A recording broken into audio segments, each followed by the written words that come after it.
eləyirik, səhv kontroldür. Sağa sola qayıbıl elə. Davay, tələsmə. Pasları normal ver Sadiq. Getdik, gəlir rəqəmənə, baxdıq arxava. Əlasan. Tələsmə biraz Əli.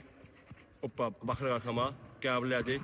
Hoppa, pasları səliqəli, keyfiyyətli ver pasları, keyfiyyətli. Hoppa, əlasan. Getdik. Bir yanda baxırıq arxamıza. Hoppa, getdik. Yaxşı, əlasan. Keyfiyyətli, biraz da keyfiyyətli paslar. Əlasan. Arxaya baxmaq əladır. Bax, kontrol elə arxavı. Sağı. Bədən quruluşu, topu düzgün qəbul elə. Tələsmə. Hoppa, kontrol elə. Topları sağa solva qəbul elə. Hoppa, hoppa, bu yaxşıdır. Pas, gəldik bura, çox gedirsən qırağa. Pas, gəldik, hop, getdik. Hə, yaxşı, gəl, rəqibin yanına. Başını qaldır, hop, gəldi rəqibin yanına. Kontrol, hoppa, sol ayaq. Gəldi rəqibin yanına, hoppa, gəldin, hoppa, hoppa, yaxşı. Hop, getdin, bədən, kontrol elə, ətrafı, hoppa, yaxşı.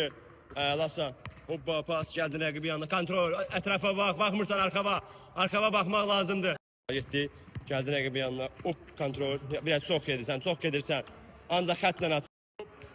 Bədən quruluşu, pas, gəldin bura, hop, çox yox, Sadiq, açıldıq, keyfiyyətli, hoppa, döndük, pas, gəldik rəqibin yanına, keyfiyyətli, dəqiq paslar, Uğur, dəqiq, hoppa, yaxşı, Uğur, bax, dəqiq paslar, axırıncılardır, 3 dənə axırıncı, əlasan, hop, dəqiq, bax, pas ver, dəqiq pas ver, bax, başını qaldır, ay sağ ol, əlasan, başını qaldır pas verəndə, tələsmə, başını qaldır, qaldırmırsan, başını qaldır pas verəndə.